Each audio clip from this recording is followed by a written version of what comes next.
Oo naman po. Very good. Ano ginagawa niya sa school? Nagwawaan ka. Nag-aaral ka?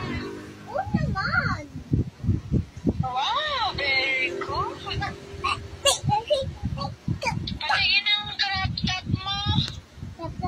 Ganda mo naman eh.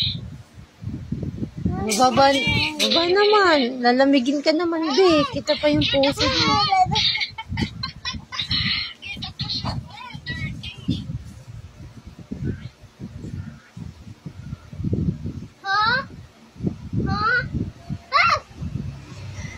Siya yung nagsuot ng ano niya, tingnan mo. Baligtad naman, be. Di ba palda short yan?